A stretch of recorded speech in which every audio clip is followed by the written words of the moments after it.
belum tentu kebenaran. Ya, jadi harus mencari masih.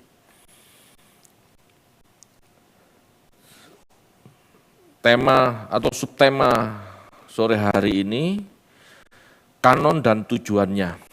Ya. Sama seperti perjanjian lama Bapak Ibu, demikian pula perjanjian baru. Kitab-kitab dipilih dan dipisahkan dari banyak literatur yang lain. Ya, jadi artinya kanon itu mencari literatur yang standar, yang layak baca, gitu ya. Karena tidak semua literatur layak baca.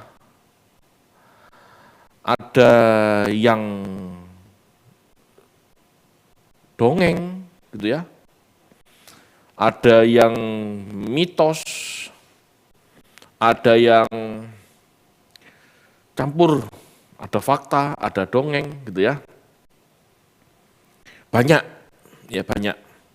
Karena pada prinsipnya orang dulu menulis, ya orang zaman dulu menulis, tidak ada rencana nulis kitab suci. Ya.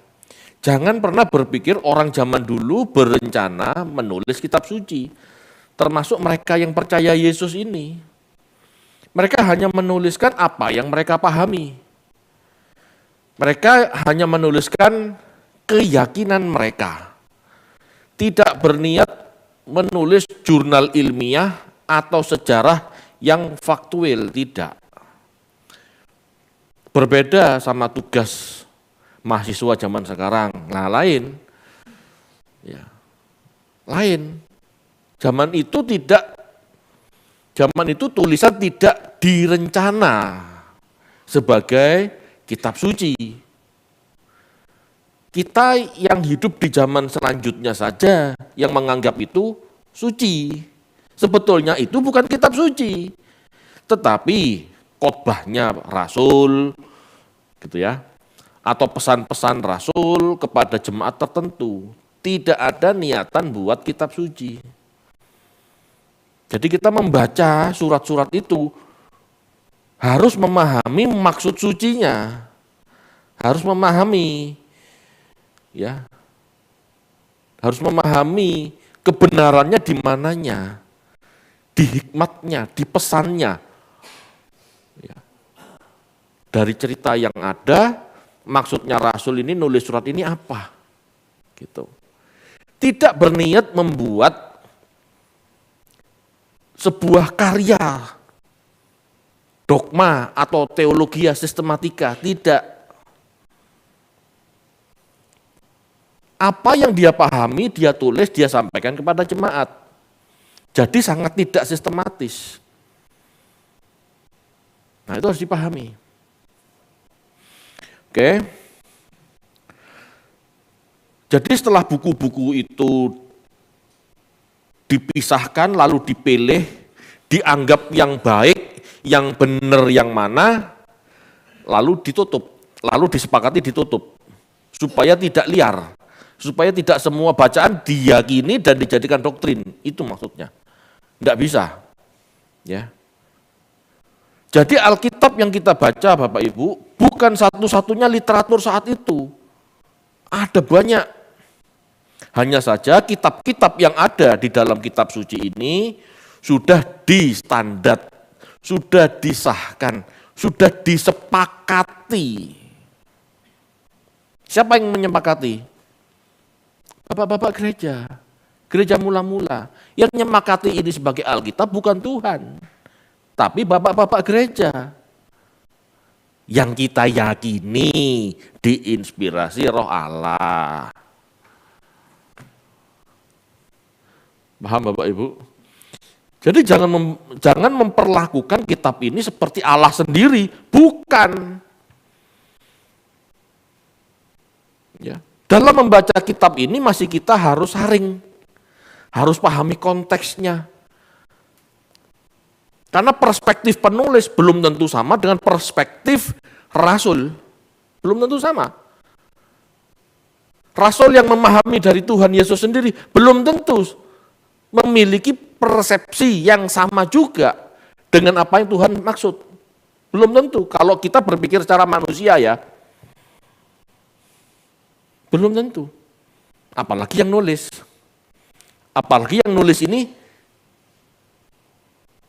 orang kesekian. Paham ya? Jadi harus hati-hati. Ya. Ayo kita tinggalkan cara pikir lama dulu, seolah-olah ini tulisannya Tuhan, jatuh dari langit, atau Tuhan dikte, dan tidak mungkin salah. Banyak salah Bapak Ibu tulisan-tulisannya. Banyak salah. Yang benar itu firman-Nya. Nah, kita harus menemukan firman-Nya. Kita harus ambil hikmahnya, apa pesan Tuhannya, itu yang firman. Gitu ya. Yang firman pasti utuh. Pasti logis. Pasti relevan. Pasti nyambung dengan ayat-ayat, pasti nyambung dengan firman-firman yang lain. Tetapi ayat-ayat bisa jadi berbeda.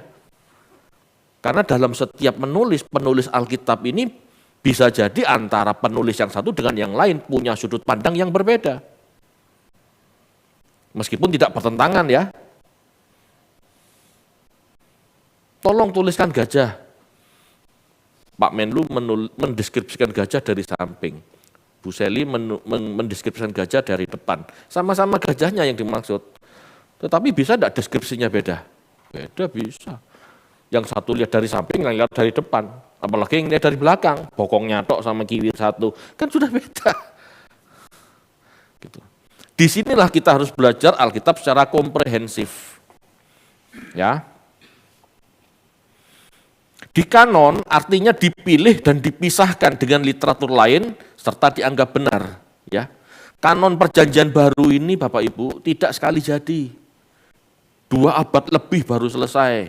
Dimulai sekitar tahun 140 Masehi atau pertengahan abad kedua sampai dengan 367 Masehi atau 382. Yang satu diterima oleh gereja barat, yang satu diterima oleh gereja timur. Gereja barat dan gereja timur saja menerima kanon ini tidak serempak gitu ya. Tahu ya gereja barat, gereja timur ya. Gereja barat itu Roma. Gereja timur itu Bizantin. Ya. Jadi 140 sebelum Masehi sampai 36 sekian. Berarti berapa? 3 abad loh baru selesai. 3 abad baru diterima 27 kitab Perjanjian Baru. Dan selama 3 abad itu, dengan adanya tulisan-tulisan itu, terjadi perubahan paradigma, terjadi pergeseran paradigma. Dari awal yang diterima cuma 4 kitab, jadi 10 kitab, ini misalnya ya, jadi 15 kitab. Ini kan berkembang, betul enggak? Anda baca 1 buku, ditambahi 2 buku, ditambahi 3 buku, beda enggak pemahamannya? Pasti beda. Sesuai perkembangan bacaan. Gitu ya. Coba munculkan gambar tentang perkembangan literatur dan keyakinan. Nah, coba diperbesar enggak apa-apa. Sebagian terpotong bawah dulu enggak apa-apa, yang bawah dipotong dulu. Bisa enggak? Di-fullkan yang atas. Oke. Perhatikan ya, tahun 0 Masehi ya sampai 50 Masehi, pokoknya sebelum 50 Masehi itulah intinya ya, belum ada tulisan tentang Kristus. Ya. Kalau tidak ada tulisan tentang Kristus, berarti tidak ada kitab yang dikanon. Paham ya? Kelihatan ya? Kalau tidak ada kitab yang dikanon, berarti keyakinan yang berkembang berdasarkan apa? Berdasarkan lisan, berdasarkan apa yang dilihat. Ya. Keyakinan tahun 50, ya keyakinan sebelum tahun 50 yang berkembang adalah Ebionit. Kaum Ebionit. Ebionit itu orang Yahudi yang percaya Yesus, ya. Ya, kita baca yuk Kisah Para Rasul 24 ayat 5.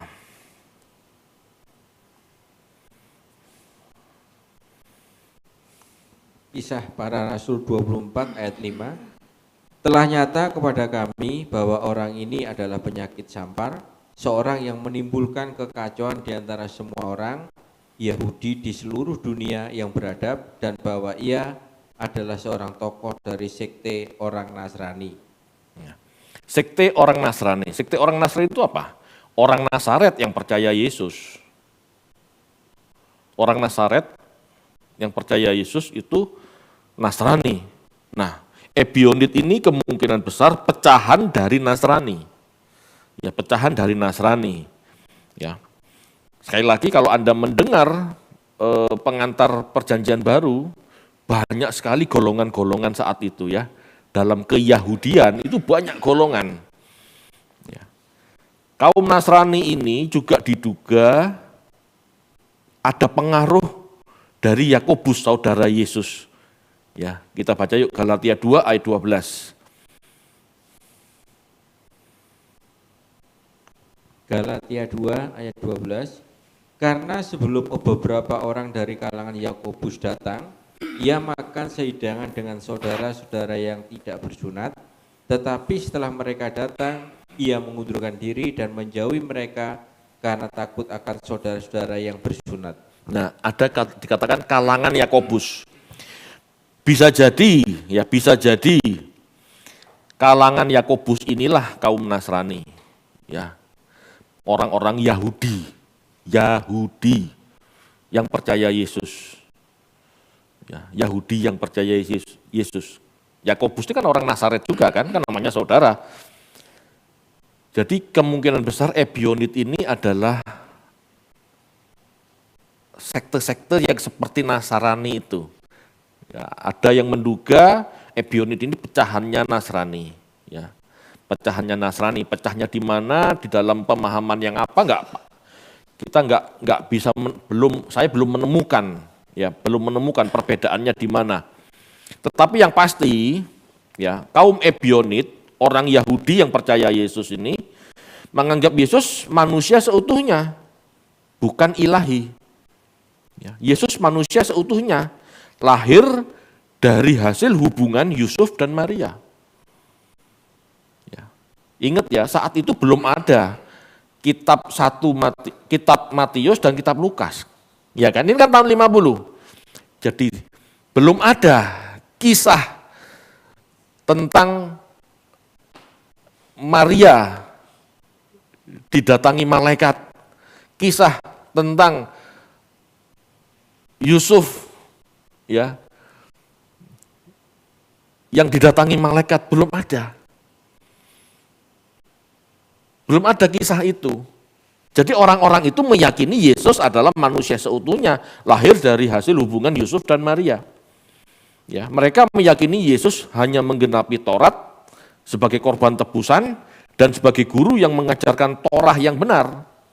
Jadi orang-orang Ebionit ini tidak meninggalkan Taurat, mereka tetap bersunat, tidak makan babi, menguduskan hari Sabat, persis seperti orang Yahudi lainnya, cuman mereka percaya Yesus Mesias. Paham ya maksudnya ya? Itu tahun 50. Setelah tahun 50, ya kita lihat gambar tadi. Setelah tahun 50 sampai sekitar tahun 100, ya kotak kedua. Setelah tahun 50 sampai tahun 100 Masehi, surat-surat Paulus, 3 Injil sinopsis, ya, itu mulai muncul, mulai beredar, ya. Jadi tahun 50-an surat-surat Paulus, Tesalonika, Galatia itu mulai muncul, ya. 3 Injil sinopsis itu tahun 60, 70, 80 mulai muncul, ya. Jadi tahun 50 sampai tahun 100 Bapak Ibu, kitab mana yang dinyatakan kanon? Ya belum ada, karena baru beredar. baru beredar. Belum ada yang di kanon, baru beredar, baru berkembang itu. Ya. Literatur yang ada baru berkembang. Ya, seiring kisah-kisah lisan yang mistis dan mitos. Seiring kitab-kitab lain yang berkembang. Jadi kitab Paulus dan 3 Injil sinopsis baru berkembang. Ya. Disertai kitab-kitab Injil yang lain, itu sudah berkembang juga. Mulai ada tulisan-tulisan. Ya, mulai banyak yang menuliskan tentang Yesus. Yesus ini begini loh, Yesus ini begitu loh, muncul desas-desus. Paham? Jadi nggak ada sebuah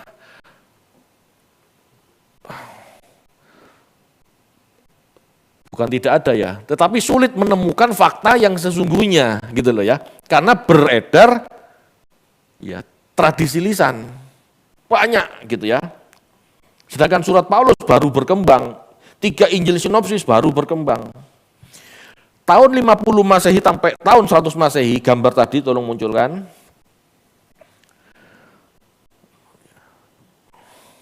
Halo?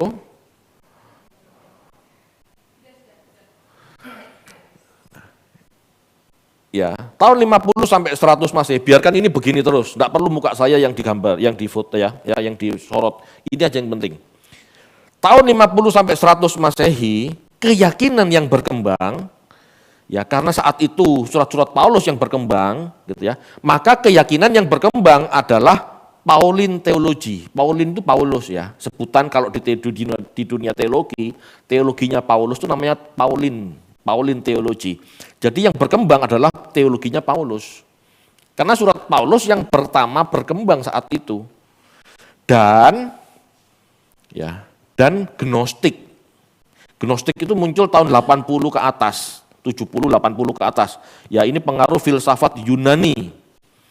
Ya, jadi yang keyakinan yang berkembang itu Pauline teologi dan Gnostik. Ya. Paulus dan 3 Injil sinopsis meyakini Yesus manusia yang diurapi. Manusia yang diurapi. Yang berkenan di hati Allah, mati dibangkitkan dan menjadi Tuhan bagi manusia. Itu keyakinan Paulus, ya. Jadi Yesus benar-benar manusia. Paulus plus 3 Injil, Matius, Markus, Lukas meyakini Yesus adalah manusia sejati yang diurapi, yang dijadikan Tuhan. Ya, kita sudah belajar ya minggu lalu ayat-ayat tentang adopsionisme itu kuat gitu ya. Ini Paulus yang menyatakan ya. Lalu dari Gnostik meyakini Yesus bukan manusia sejati. Yesus memiliki tubuh maya. Pernah kan kita belajar tentang Gnostik? Yesus bukan manusia sejati, tidak memiliki tubuh nyata, tapi tubuh maya. Jadi saat itu mengerucut sudah. Yesus manusia sejati yang diurapi, yang satu, Yesus adalah manusia ilahi, yang tidak punya tubuh fisik, tapi tubuh maya. Jadi saat itu berkembang dua itu. Bingung orang. Orang Kristen bingung saat itu. Ini sopo sih aslinya? Siapakah Yesus yang sebenarnya? Nah, maka menurut legenda, menurut ceritanya, orang-orang Kristen ini akhirnya mengirim surat ke Yohanes. Rasul, Anda satu-satunya rasul yang masih hidup. Itu akhir abad pertama. Sekarang ajaran Paulus seperti ini, dan Gnostik ngomong seperti ini. Yang benar seperti apa? Maka Yohanes mulai menulis, siapakah Yesus sebenarnya? Paham ya? Jadi Yohanes, Injil Yohanes, 1, 2, 3 Yohanes, kitab Wahyu itu ditulis karena orang Kristen saat itu bingung. Yesus ini siapa jati dirinya sebetulnya? Manusia ilahi yang diurapi Allah, manusia sejati yang diurapi Allah, atau manusia ilahi yang menggunakan tubuh maya seperti kata Gnostik. Disitulah Yohanes menulis. Jadi Yohanes menulis Injil Yohanes itu dasarnya karena orang Kristen bingung.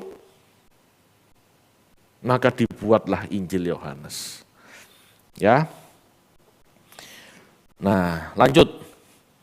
Tahun 100 Masehi sampai tahun 200 Masehi. Gitu ya. Sekali lagi, Yohanes menulis Injil Yohanes karena permintaan itu. Ya, karena permintaan orang Kristen yang bingung di abad sebelumnya, di tahun 50 sampai tahun 100. Ini kebingungan. Maka tahun 95 sampai sekitar 105 muncullah Injil Yohanes 1 sampai 3 Yohanes dan kitab Wahyu. Ya, ini awal abad kedua baru muncul, gitu ya. Baru muncul. Apa langsung di kanon? Tidak. Kanon ini muncul setelah ya, kanon kita ini muncul, kanon gereja yang sah ini muncul setelah munculnya kanon Marcion. Marcion ini seorang penganut Gnostis yang membuat kanonnya sendiri. Jadi kanon Marcion. Jadi dia milih-milih sesuka hatinya dan menolak sesuka hatinya kitab-kitab yang tidak diyakini. Gitu. Baru bapak-bapak gereja mikir, kalau gini caranya orang Kristen bingung. Mari kita kanon. Mari kita pilih. Mari kita tentukan kitab-kitab mana yang layak baca. Ya. Jadi, gitu ya, pertengahan abad kedua, tahun 150-an muncullah kanon. Ya, muncullah kanon. Ya. Supaya jemaat tidak bingung dengan kanon yang dibuat Marcion. Kanon yang disahkan saat itu keempat Injil, Matius, Markus, Lukas, Yohanes. Ingat ya, Yohanes yang muncul terakhir abad 1 akhir abad 1 ya. Jadi Matius, Markus, Lukas, Yohanes. Kisah para Rasul 13 tulisan Paulus. Ya, 1 Petrus, 1 Yohanes, Wahyu dan Yudas. Jadi saat itu yang sudah dikanon itu. Ya, yang sudah dikanon pada abad kedua itu. Nah, ingat ya, tulisan-tulisan kanon ini baru saja dikanon. Sedangkan tulisan-tulisan di luar kanon itu kan masih banyak dan sudah berkembang. Tidak mungkin ditarikin satu-satu, dibakarin satu-satu, tidak mungkin. Memang itu dibakarin semua pada akhirnya ya, tetapi kan bertahap. Nah, pada saat kanon sudah terjadi, ya pada saat kanon sudah dimulai, literatur-literatur yang ada masih beredar, ya masih dibaca orang-orang, sehingga gitu ya, keyakinan ini campur aduk, gitu ya. Jadi keyakinan yang berkembang apa? Ya tadi, ada sebagian yang jemaat percaya Pauline teologi, ada yang percaya Gnostik, ada juga percaya yang lain-lain. Banyak gitu ya. Jadi abad kedua ini dengan berkembangnya tulisan kanon yang di dalamnya ada tulisan Yohanes sebagai jawaban atas permintaan orang Kristen siapakah Yesus sebenarnya, maka muncullah pemahaman baru, Yesus manusia ilahi, manusia seutuhnya, inkarnasi anak Allah, dalam arti malaikat. Ya. Kenapa? Yohanes. Injil Yohanes itu menekankan keilahian Yesus. Kalau Anda baca di buku-buku teologi ya, Matius, Markus, Lukas menekankan kemanusiaan Yesus, kan gitu. Injil Yohanes menekankan kealahan Yesus. Sebetulnya ini bukan menekankan gitu ya. Sebetulnya zaman sekarang kita membahasakan seperti itu. Matius, Markus, Lukas menekankan kemanusiaan Yesus. Yohanes menekankan kealahan Yesus. Tetapi sesungguhnya 3 kitab ini muncul karena memang melihat Yesus manusia. Sedangkan Yohanes menjawab berdasar teologinya bahwa Yesus prainkarnasi sudah ada. Jadi Allah. Gitu ya. Matius, Markus, Lukas tidak membahas itu. Yohanes yang membahas itu. Makanya kalau Anda membaca Matius, Markus, Lukas dengan Yohanes, ini kan latar belakangnya apa? Kalau film itu ya skinnya itu berbeda.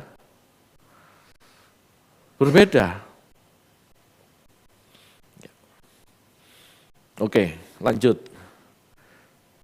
Bisa jadi juga Yohanes menjawab itu, ya, Yohanes menjawab siapa Yesus dari hasil perenungannya sebagai rasul terakhir dengan membaca buku-buku termasuk Septuaginta dan Targum. Di Septuaginta dan Targum itu sang firman benar-benar nyata, benar-benar dipersonifikasi. Ya. Itu sebabnya, gitu ya. Itu sebabnya kitab Yohanes, gitu ya, sangat nyambung dengan apa yang diberitakan di Septuaginta dan Targum. Sangat nyambung. Ya. Jadi di zaman itu Yesus manusia ilahi, manusia seutuhnya, tetapi inkarnasi anak Allah. Ya, dalam hal ini malaikat, Bene Elohim itu malaikat. Ya, malaikat Yahweh itu, malaikat perjanjian, apapun lah namanya di perjanjian lama, itu yang dimaksud. Ya. Seperti itu Bapak Ibu. Jadi abad kedua yang diyakini orang Kristen itu sudah Yesus yang ilahi. Sudah Yesus inkarnasi anak Allah. Dan itu dijelaskan oleh bapak-bapak gereja di masanya. Perhatikan, Justinus, ini akhir abad kedua menjelaskan. Tertullianus, itu menyatakan Tritunggal, tetapi tidak pernah sehakikat sederajat, subordinasi. Origenes juga menjelaskan di abad 3, ya, 254 gitu ya, meninggal tahun 254, berarti tahun-tahun pertengahan abad ketiga, dia menjelaskan bahwa anak Allah ini ya, subordinasi Allah Bapa. Jadi bapak-bapak gereja saat itu subordinasi. Paham ya? Halo? Bedanya paham ya, dari masa ke masa ini berbeda.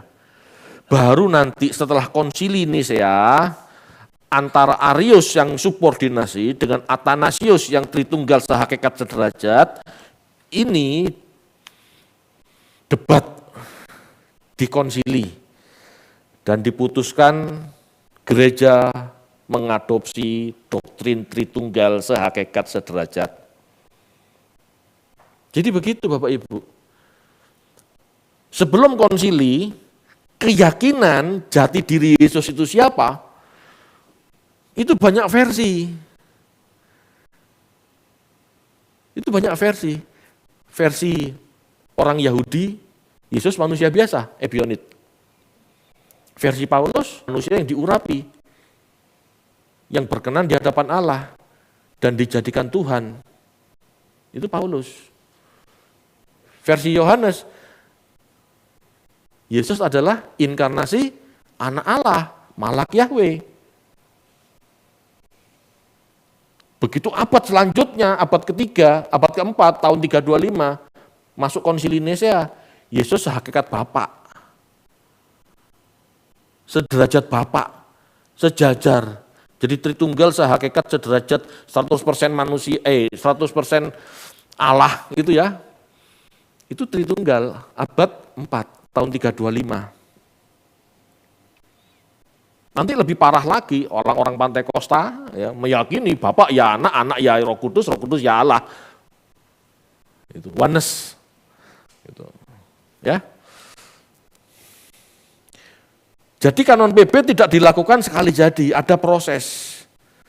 Ya, ada proses 2 abad lebih memastikan literatur yang benar atau suci. Seiring perkembangan dengan teologinya. seiring. Literatur lain yang tidak masuk kanon bukan berarti langsung hilang. Literatur ini tetap ada di tangan masyarakat luas. Sebab informasi pengkanonan tidak langsung diketahui masyarakat. Betul ya? Kalau sekarang pemerintah buat pengumuman, hari ini pengumuman keluar, nanti malam semua sudah tahu di medsos. Zaman itu kan nggak bisa seperti itu. Diumumkan oleh pemerintah atau diumumkan oleh gereja, paling-paling di depan pintu gereja ditempelkan pengumuman. Itu pun mungkin masih gereja pusat. Sedangkan ada banyak gereja di sana, perlu waktu berkuda sampai ke gereja lain. Ini ada surat keputusan dari para rasul, ini ada keputusan dari para bapak gereja, paham ya? Ada waktu. Nah, waktu yang berjalan ini kan tidak bisa mencegah orang berpikir. Jadi abad pertama sampai ketiga, Yesus diyakini sebagai apa, siapa, itu sangat bervariasi. Ya, sangat bervariasi. Pemikiran saat itu, ya, pemikiran saat itu sangat bervariasi. Sehingga pengenalan saat itu tentang Yesus juga bervariasi. Yesus dikenal sebagai sosok adikodrati dan mistis, tidak bisa dicegah. Ya. Sehingga membentuk mitologi Yesus sampai sekarang. Halo, ngerti maksudnya ya? Buku yang layak baca dan buku yang tidak layak baca sama-sama beredar. Yesus mana yang mau diyakini? Para rasul terbatas, bapak-bapak gereja terbatas. Yang bisa menjelaskan siapa Yesus sebenarnya terbatas. Bukunya yang benar dan buku yang tidak benar beredar sama-sama. Gitu ya. Nah ini loh yang tidak dipikir orang Kristen ya. Yang penting percaya Yesus, dibaptis, Yesus Tuhan, Juru Selamat, sehakikat, sederajat, titik. Loh, tidak seperti itu. Gitu ya, tidak seperti itu. Pengaruh tulisan Yohanes yang sangat menekankan sisi ilah Yesus yang diterima dalam kanon, jelas ini mempengaruhi juga keyakinan saat itu. Paham ya? Tulisan Yohanes sangat menekankan Yesus yang ilahi, kealahan Yesus, betul. Dengan menekankan kealahan Yesus, maka cerita Yesus kecil menciptakan burung bisa bangkit lagi. Paham maksudnya? Oh ya pantes, dia kan malaikat, dia kan punya kesaktian, dia kan ilahi. Paham? Seperti lingkaran yang nggak selesai-selesai itu akhirnya. Nah, hal-hal seperti ini loh yang harus direnungkan. Kita ini kan berusaha memahami keadaan saat itu. Bukan sekedar mengeksegesis ayat-ayat. Yang belum tentu artinya seperti yang ditafsirkan banyak pendeta. Tetapi yang pasti terjadi kebingungan tentang siapa Yesus, variasi tulisan-tulisan tentang Yesus. Ini masuk akal enggak? Halo? Masuk akal enggak? Sangat masuk akal. Sangat masuk akal. Sekarang aja Anda dapat informasi, jenderal ini pelanggar HAM, oh ternyata tidak, itu aja bingung kok. Bener enggak? Itu masih hidup tuh orangnya. Apalagi dulu, siapa Yesus? Bingung pasti. Itulah ya. Jadi kita harus memahami ini. Jadi jika surat Paulus dan 3 Injil sinopsis dikatakan menekankan kemanusiaan Yesus, itu karena memang Yesus saat itu dipahami sebagai manusia biasa yang diurapi. Penghormatan kepadanya karena dipercaya Yesus adalah Mesias, diurapi. Penghormatan yang Paulus lakukan kepada Yesus karena Paulus meyakini Yesus sang Mesias, Yesus diurapi. Petrus yakin Yesus itu adalah Mesias, anak Allah yang hidup, bukan Allah, bukan sehakikat Allah, Orang Yahudi tahu Mesias itu utusan.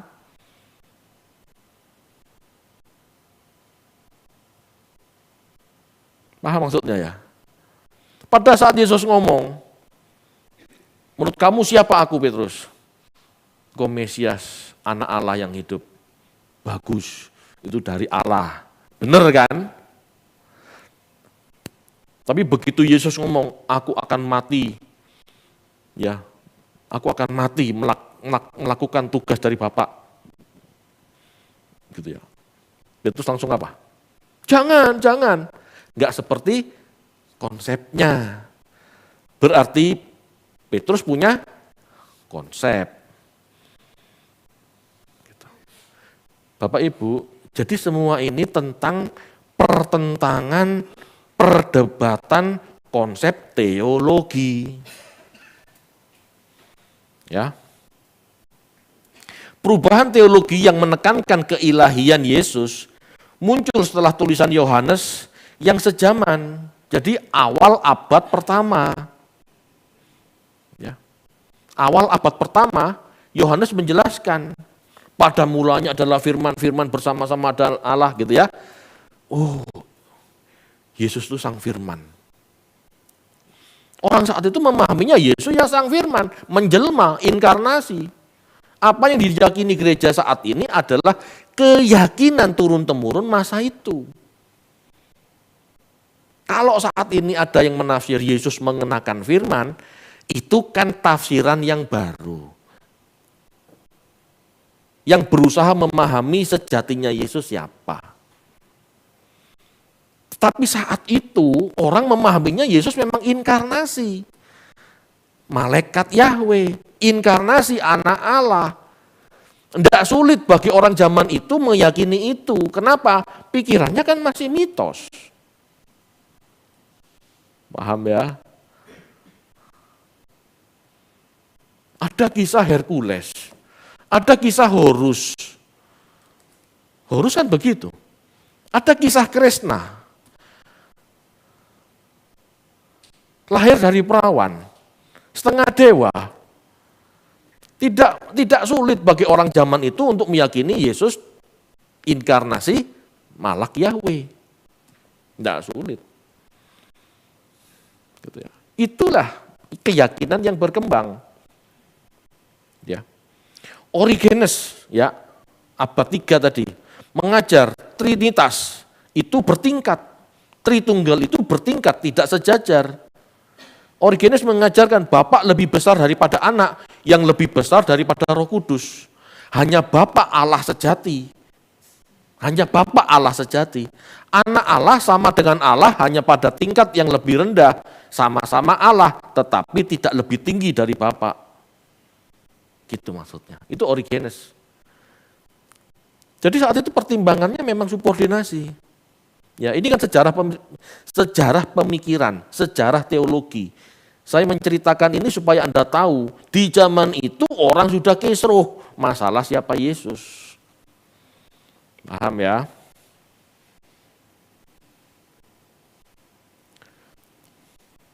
Munculkan gambar yang satunya, Yem. Ya, perhatikan ini. Sebelum tahun 50, Yesus hanya dikenal orang Yahudi di sekitar Nazaret kan. Gitu. Makanya oleh orang Yahudi Nazaret, Ebionit gitu ya, Yesus dianggap manusia biasa, titik, orang saleh. Gitu ya. Tahun 50 sampai 100, itu surat Yohanes dan 3 Injil sinopsis sudah muncul. Yesus dipahami sebagai manusia yang diurapi, manusia yang diadopsi menjadi anak Allah, menjadi Tuhan bagi manusia karena kesalehannya. Itu sampai tahun 100. Tahun 100 sampai tahun 200, atau semungkin sampai abad ketiga. Ya, setelah munculnya Injil Yohanes 1 sampai 3 Yohanes dan Wahyu, Yesus dipahami sebagai inkarnasi anak Allah atau malaikat Yahweh. Subordinasi yang berkembang. Gitu ya. Lalu lanjut. Tahun 325 Konsili Nisea. Yesus dianggap sehakikat Bapak sederajat Bapak. Itu Konsili Nicea 325. Ya. Jadi abad pertama penulis Injil belum berpikir Yesus sehakikat dan sederajat, belum berpikir itu. Di Konsili Nicea lah 325, Yesus dikatakan sehakikat sederajat.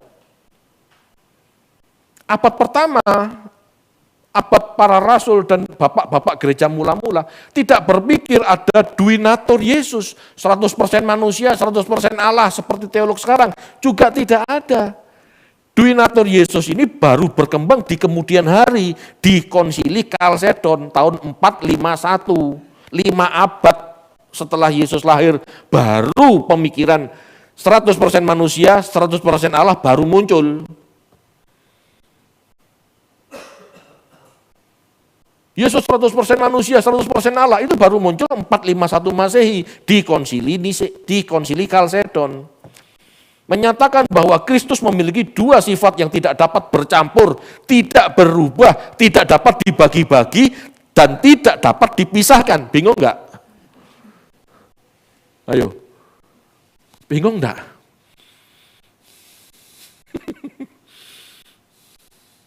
Pikiran aja kayak gitu. Bayangkan itu. Dua sifat tidak bercampur. Enggak campur. Enggak berubah karena kayak minyak dan air gitu ya, bayangkan. Tidak bercampur, tetapi tidak berubah. Tapi tidak dapat dibagi. Lah gimana enggak dibagi, nyampur aja enggak. Tidak dapat dipisahkan. Gimana coba?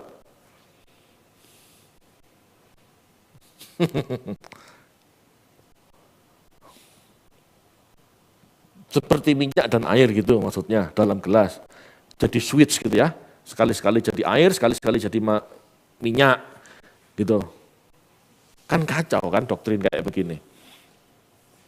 Ya, jadi itu muncul di kemudian hari Bapak Ibu. Ya. Itu tentang pemikiran ya. Anda mau pilih yang mana terserah. Tergantung Anda belajar sekarang. Tergantung Anda ngikuti khotbah ini enggak.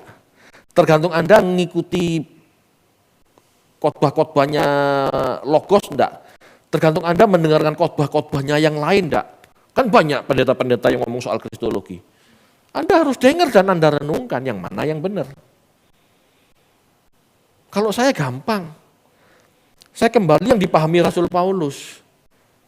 Secara faktual Yesus adalah manusia biasa yang hidup saleh dan karena ketaatannya mati dibangkitkan oleh Allah dan menjadi Tuhan bagi manusia. Selesai. Menjadi Tuhan itu menjadi Tuhan bagi manusia. Seperti Adam. Adam itu kalau tidak jatuh dalam dosa, dia tidak akan mati dan dia menjadi Tuhan bagi manusia keturunannya. Itu Adam. Yesus itu ya berperan seperti itu. Menjadi Adam kedua itu maksudnya menjadi Tuhan bagi keturunannya secara rohani. Itu maksudnya. Secara faktual. Secara tradisi teologi Yohanes mengatakan prainkarnasi, praeksistensi dia hidup. Ya enggak ada masalah. Wong Rasul yang ngomong. Dibuktikan bisa enggak Pak? Sulit. Itu hanya keyakinan. Percaya boleh, enggak percaya enggak ada masalah. Gitu ya. Tetapi karena ya Rasul Yohanes yang ngomong, masuk kita mau nolak. Tapi mau diyakini, silahkan. Dibuktikan, sulit. Paham maksudnya ya? Ini kan masalah keyakinan Bapak Ibu. Ya, seperti itu. Di luar itu, sebaiknya tidak. Gitu ya, sebaiknya tidak. Kenapa? Ya terlalu jauh sudah. Terlalu jauh. Ini kan saya menelusuri perkembangan pola pikir. Ya. Banyak orang belum tentu sependapat, apalagi kalau tidak belajar. Udah kayak gitu Pak, yo monggo silahkan. Jangan percaya saya, tidak ada masalah. Tetapi kan saya belajar. Saya belajar karena saya ingin paham juga. Saya tidak mau salah dalam memahami Tuhan saya. Kan gitu. Amin Bapak Ibu. Ini tentang pertimbangan perenungan teologi siapa Yesus, ya. Di abad kedua Masehi telah umum, ya, di abad kedua Masehi, ingat kitab Yohanes muncul akhir abad pertama atau awal abad kedua. Ya, Yohanes, kitab Yohanes yang menyatakan Yesus inkarnasi firman. Ini kan awal abad kedua. Nah, di abad kedua itu telah umum pemujaan terhadap Yesus. Ya. Plinius Secundus tahun 112 Masehi menjelaskan bentuk pemujaan terhadap Kristus. Ingat ya, yang bukti-bukti eksternal, ada Plinius Secundus. Dia mengatakan bagaimanapun mereka menegaskan seluruh kesalahan mereka hanya karena mereka biasa berkumpul setiap menjelang fajar pada pagi yang telah ditetapkan. Ini kan tulisan Secundus, ya, tentang kebiasaan orang Kristen yang kumpul menjelang fajar. Ya. Kala secara bergantian mereka menyanyikan bait-bait himne kepada Kristus seperti kepada dewa. Jadi abad kedua Yesus sudah diperlakukan seperti dewa. Kok bisa begitu, Pak? Ya maklum, ya. Paulus menyatakan dia dijadikan Tuhan bagi kemuliaan Bapa. Maklum, pengajaran Yohanes mengatakan dia inkarnasi Sang Firman, pemilik Israel. Paham sampai di sini? Jadi pemujaan terhadap Yesus itu sudah dilakukan di samping pemujaan terhadap Bapa. Jadi orang-orang Yahudi yang percaya Yesus selain menyembah Bapa, ya menyembah Yesus. Diperlakukan seperti dewa. Ya. Menurut Justinus Martir, abad kedua juga, ya abad kedua, tapi ini pertengahan abad kedua, Justinus Martir dalam bukunya 2 Apologia, bab 13, dikatakan, kami diajar bahwa Kristus adalah anak sulung Allah. Jelas ya, Yohanes 3 ayat 16, karena begitu besar kasih Allah akan dunia, maka diberikan anaknya, gitu ya. Ini kan jelas ajaran Yohanes, Yohanin teologi. Ya, kami diajar bahwa Kristus adalah anak sulung Allah, dan kami telah mengatakan di atas bahwa ia adalah firman. Jadi Justinus Martir, Bapak Gereja abad kedua, sudah menyatakan Yesus itu firman. Ya. Bla bla bla bla, gitu ya. Karena di samping Allah, ya, karena di samping Allah, kami memuja dan mengasihi firman. Pujaan saat itu selain kepada Bapa juga kepada firman. Juga kepada Kristus yang dipahami sebagai anak sulung Allah. Jadi saat abad itu sudah begitu Bapak Ibu. Ya.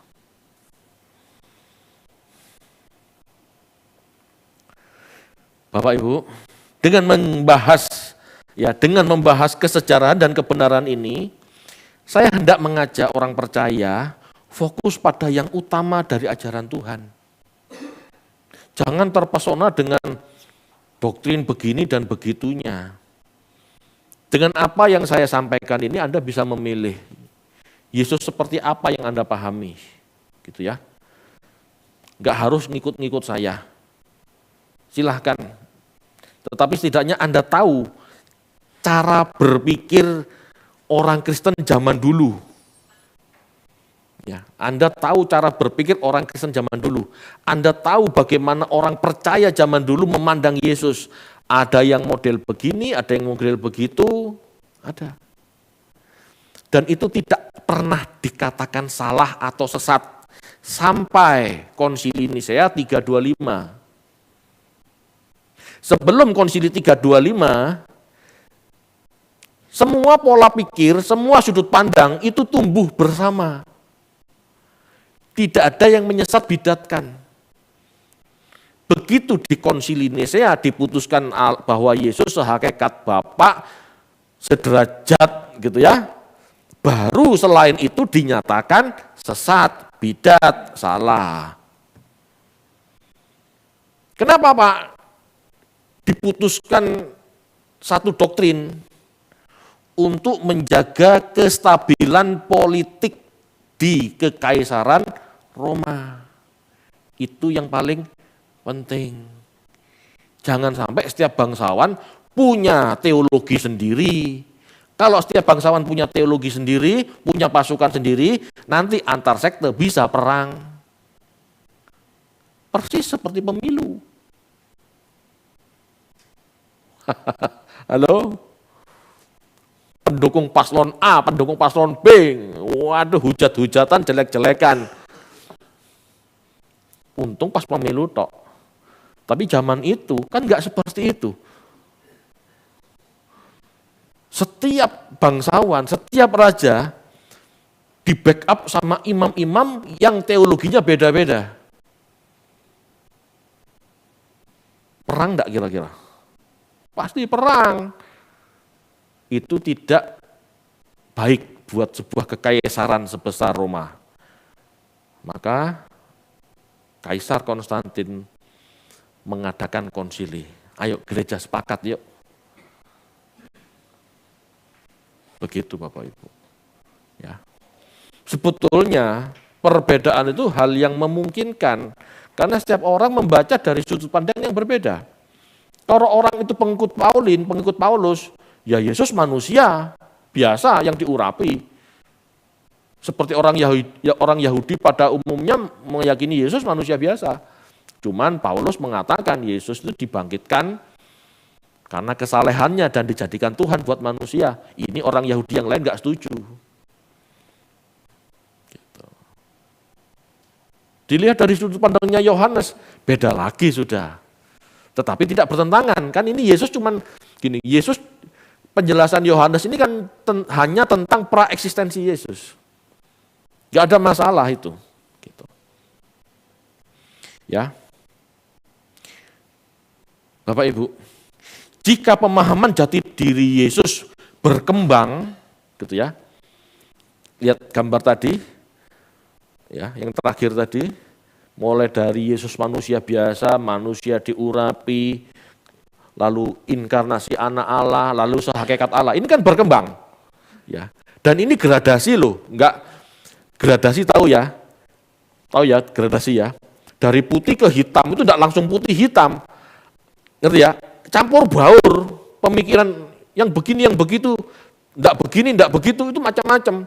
Dari putih mangka, abu-abu, rodok peteng, bener-bener black, gitu loh. Mau pilih yang mana? Ya. Jika pemahaman jati diri Yesus berkembang, gitu ya, maka ajaran dan teladan hidupnya tetap dan tidak berubah. Paham ya? Jadi dari kekristenan kalau kita melihat jati diri Yesus, kristologi ini berkembang, bingung, pusing memang. Gitu ya. Tetapi yang luar biasa Bapak Ibu, ajaran Yesus dari awal sampai akhir itu tidak berubah.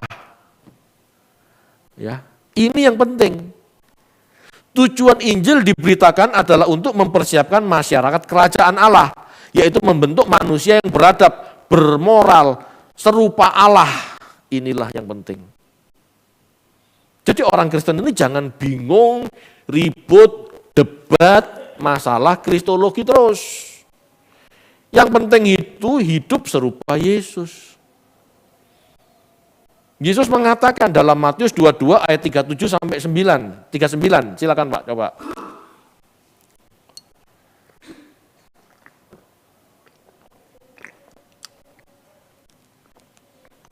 Matius 22 ayat 37 sampai 39.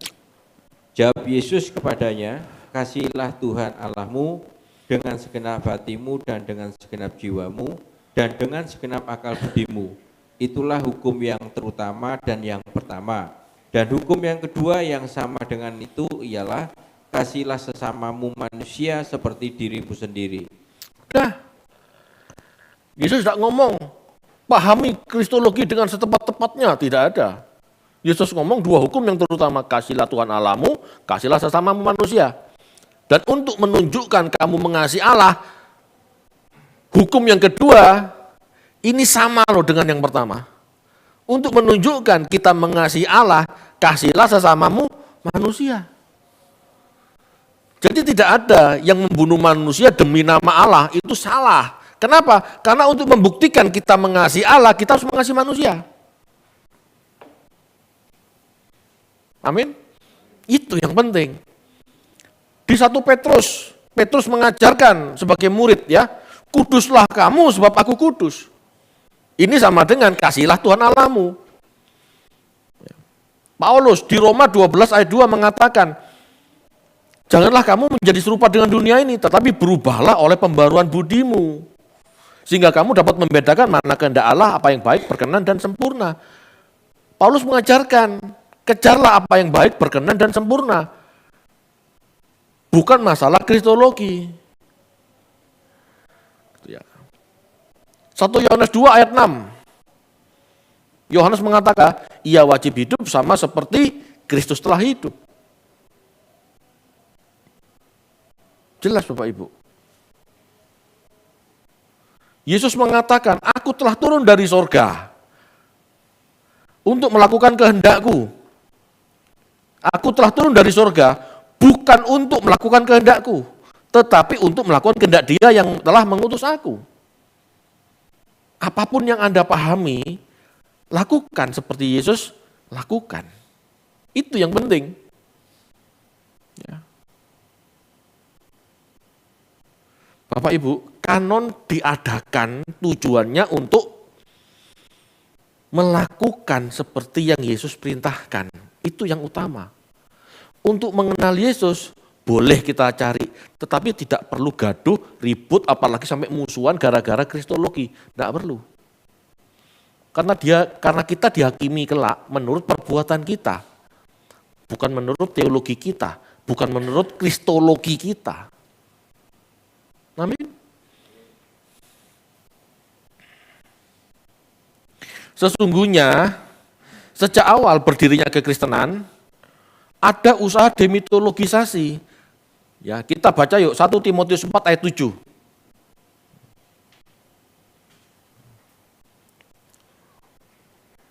1 Timotius 4 ayat 7, tetapi jauhilah tahayul dan dongeng nenek-nenek tua, latihlah dirimu beribadah. Ya, itu bahasa lainnya demitologis sebetulnya. Jauhilah tahayul, bebelos bahasa Yunaninya. Bebelos ini artinya rendah. Jauhilah cerita-cerita rendah, cerita-cerita murahan, cerita-cerita yang tidak baik. Jauhi. Jauhilah dongeng nenek-nenek tua. Jauhi. Tahu ya dongeng nenek-nenek tua ya? Yang pernah diceritain nenek-nenek, oh dulu seperti ini, dulu seperti itu. Kancil dan buaya, begini begitu. Ada benar kan enggak jelas. Jauhi kayak gitu. Hiduplah dengan baik. Latihlah dirimu beribadah. Itu yang penting. Latihlah dirimu, biasakan dirimu mengabdi, melayani. Itu yang penting.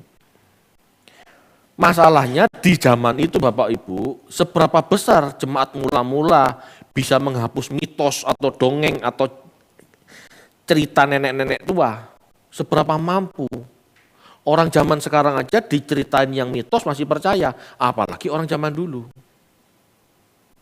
Orang zaman dulu yang nerima begitu saja dan itu berlanjut terus sampai sekarang. Jika kanonisasi adalah usaha pemilihan dan pemisahan literatur yang dianggap benar, ya. Jika kanonisasi adalah usaha pemilihan dan pemisahan literatur yang dianggap benar agar jemaat punya bahan bacaan yang standar, yang baik, yang sehat, ya. Kita harus mau mencari kebenaran seperti diadakannya kanon. Paham maksudnya? Kalau tujuannya kanon itu supaya tersedia literatur yang layak baca, ayo kita baca yang benar gitu loh. Cari kebenarannya. Jangan percaya mitosnya. Gitu ya. Untuk berpikir benar, maka berpikir kritis. logis dengan akal sehat maksudnya, realistis secara nyata dalam memahami kitab suci harus dilakukan. Gitu ya. Sebab dalam kitab-kitab kanon pun masih banyak terdapat hal-hal yang berlebihan, yang bombastis, yang hiperbola dalam menceritakan kuasa yang adikodrati. Ya, masih banyak kisah-kisah di sini yang tergolong mistis, supranatural yang berlebihan. Masih banyak Bapak Ibu. Ini yang harus kita pahami dengan benar, supaya kita dapat menarik kebenaran dan mengenakannya. Ini tidak mudah Bapak Ibu. Apalagi bagi Anda yang percaya Alkitab, pokoknya Alkitab. Selain Alkitab tidak mau dibaca. Wah itu, tidak ada pembanding. Tidak ada pembanding kan.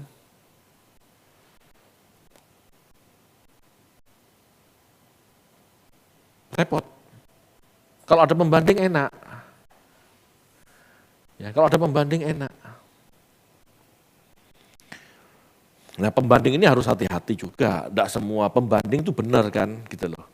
Makanya kita harus benar-benar menggali.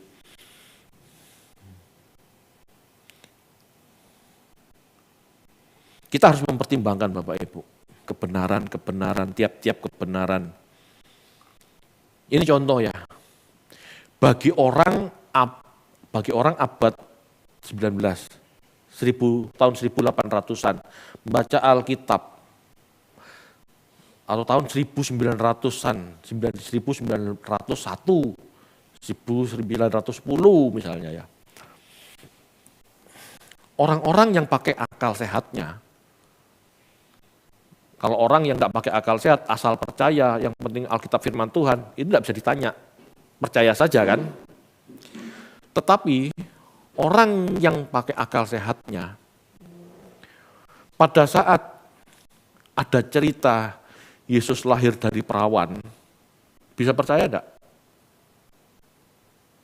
Tahun 1900 sekian, bisa percaya enggak? Halo, bisa enggak? Enggak bisa. Ya apa caranya orang bisa hamil enggak punya suami? Betul ya? Tetapi orang abad sekarang, abad 21, abad 20 aja, bisa enggak orang hamil tanpa hubungan seksual? Bisa. Inseminasi buatan bisa, cloning bisa. Bisa enggak kita berpikir saat itu malaikat melakukan inseminasi atau melakukan cloning? Mungkin saja kan? Gitu. Jadi harus belajar terus Bapak Ibu. Sesuaikan dengan ilmu pengetahuan juga. Bagi orang tahun 1800, 1900-an, kok aneh yo, iso punya anak tapi gak jelas yang menghamili siapa. Loh, iya kan? Itu cuma ada dua. Orang percaya tahayul dan orang yang berpikir secara saintis, ilmiah. Tetapi dengan perkembangan ilmu pengetahuan ternyata bisa orang hamil tanpa hubungan seks. Mungkin enggak Allah dengan teknologinya melakukan itu? Sangat mungkin. Lah emangnya sekarang manusia bisa pintar dari siapa kalau enggak dari firman-Nya, ide-idenya yang Tuhan pancarkan supaya manusia paham. Iya kan? Gitu loh. Jadi jangan buru-buru dinyatakan, oh ini mitos, oh ini dongeng. Belum tentu. Gitu loh. Mungkin saat itu mitos karena kita nggak ngerti. Nah, tetap dengan perkembangan zaman kita tahu. Bisa. Gitu ya. Nah, ini contoh-contoh kita belajar. Makanya kita tidak bisa berhenti belajar. Ya. Selama ilmu pengetahuan masih berkembang, ya, teolog-teolog masih berpikir untuk mencari kebenaran, ini tidak pernah selesai Bapak Ibu. Tidak pernah selesai. Tetapi di luar itu semua, yang penting itu perubahan kodrat, karena itu yang diperintahkan Tuhan. Itu maksudnya.